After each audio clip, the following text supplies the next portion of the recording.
میں نے اپنے ساتھیوں کے ساتھ بنیر جانا تھا، تو پھر ہم جمعے کی رات کو 11 بجے نکلے بغیر کھانا کھائے۔ ساری رات سفر چلتے رہے کوئی 7-8 گھنٹے کا جو بھی سفر تھا کر کے پھر ہم بہرحال صبح بنیر پہنچے۔ وہاں جا کے نماز پڑھی، نماز کے بعد پھر انہوں نے ناشتہ کروایا، پھر آرام کیا 2 گھنٹے کے قریب، 9 بجے پھر اٹھ گئے۔ اب وہاں سے نکلے، کوئی 1.5 گھنٹے کا سفر کر کے ہم اس مقام پہ پہنچے جہاں پہ کلاؤڈ برسٹ ہوا تھا، وہاں پہنچے۔ راستے میں ہمیں دکانیں نظر آئیں، دونوں طرف کی دکانیں 5-5, 6-6 فٹ تک ریت بھری ہوئی۔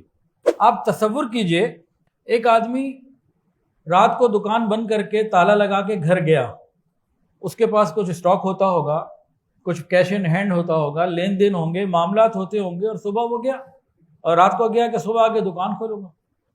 صبح کیا ہوا کہ دکان دروازہ شٹر بند ہے اور اندر 5 فٹ ریت ہے، 6 فٹ ریت ہے، اور شٹر بھی ٹوٹ پھوٹ گئے۔ کیا بچا ہوگا؟ آپ ذرا، ہم میں سے جو میں خود دکاندار ہوں، کیا بنے گا اس کا تو سب کچھ ختم ہو گیا، اس دکان کے اعتبار سے سب کچھ ختم ہو گیا۔ تو میلوں میل چلتے چلے جا رہے ہیں، ریت ہی ریت ہے۔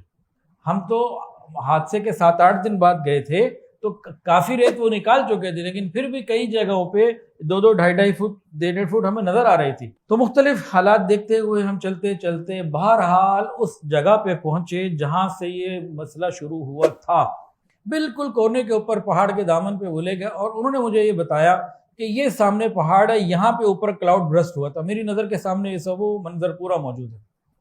نیچے ایک ندی تھی جو ایک نارمل چلتی تھی، پتہ نہیں کب سے چل رہی تھی، اور اس کے ارد گرد آبادیاں تھیں اور گھر تھے، تو سب اپنا روٹین کی زندگی گزار رہے تھے۔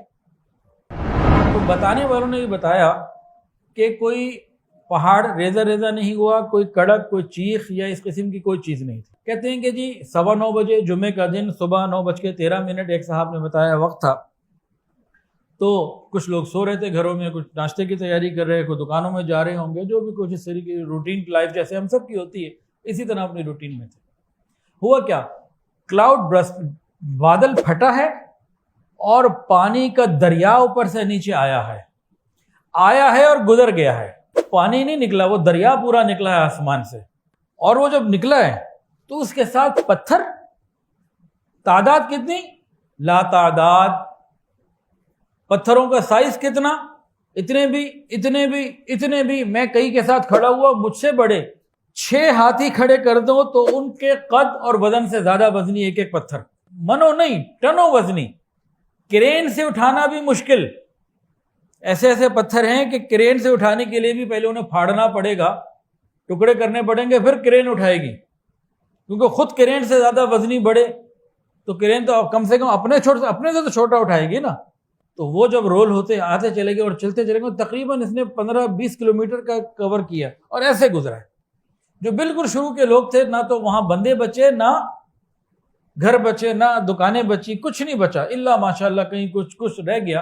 اچھا، یہ پانی جب گزرا تو 5 منٹ بعد کے جو مسافت کے علاقے تھے نا، تو ان کو کسی طرح اطلاع ہو گئی، تو وہ لوگ بھاگے نکلے۔ وہاں جانی نقصان بہت کم ہے، بالکل شروع میں جانی نقصان بہت زیادہ۔ اچھا، میڈیا میں جو خبریں آ رہی ہیں 300, 500, 700 جو بھی ہیں، لیکن وہاں جو حالات ہیں وہ تو نہیں لگتا کہ یہ 400-500 والی بات ہے۔ ویڈیو کے نیچے سبسکرائب کے بٹن پہ کلک کریں، بیل کے آئیکن پہ کلک کیجئے تاکہ ہر نئی ویڈیو کی نوٹیفیکیشن آپ کو مل جائے۔